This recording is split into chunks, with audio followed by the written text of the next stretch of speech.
My name is Leanna, and I will be doing an experiment. And I will be demonstrating how with man it is impossible, but with God nothing is impossible.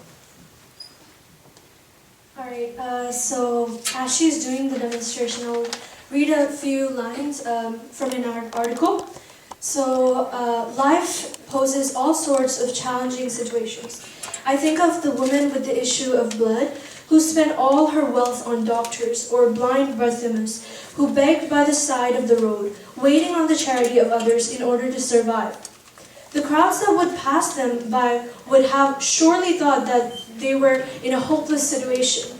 Nothing could be done to change their predicament. Jesus thought differently. Even when Lazarus had been dead for 4 days, the situation was not impossible for God to turn around. Jesus faced all of these obstacles with such faith in what he knew his Father could do. He knew that nothing was impossible for God. So here, you can see that, for example, just imagine the task is to make a hoop from this piece of paper and get it through your body, like as a little, like a hula hoop. So you're trying to pass it through your body. So you might, through your humanly eyes, you might try to tear it about like this and try to fit your head through, but it's not possible. But continuing from here, she will be doing a small demonstration where how God can work His plans through that. So continuing, why would God choose such a humble place for the Messiah to be born in?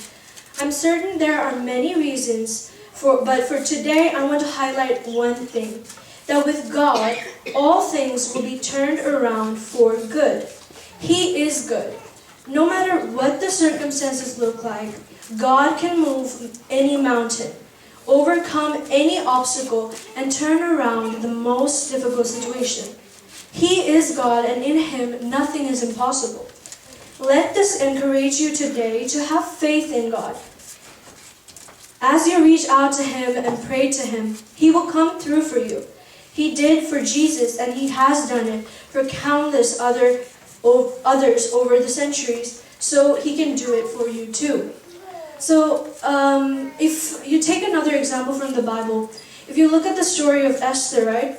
In that Esther, a small thing you can notice is that the word God is not used in that book. But we all know that God did a miracle in that book.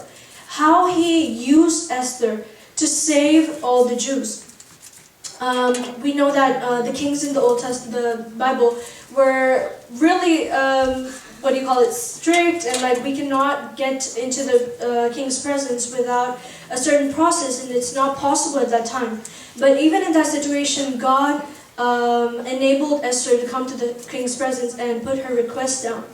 And so for a few days, she gathered the people and started praying and fasting. So we have to do those things. We have to have the relationship with God and build on that when we're going through certain situations in our life. We know that from a verse in the Bible where it says, with man things might seem impossible, but with God everything is possible. So if you look at the task here, finally when, as Leanna opens it up, you can see that you can go through the hoop, and it's possible. So this is how God can change everything. So as you can see, so she did it with that small piece of paper. So all I want to say is nothing is impossible with our God. He can do all things. Thank you.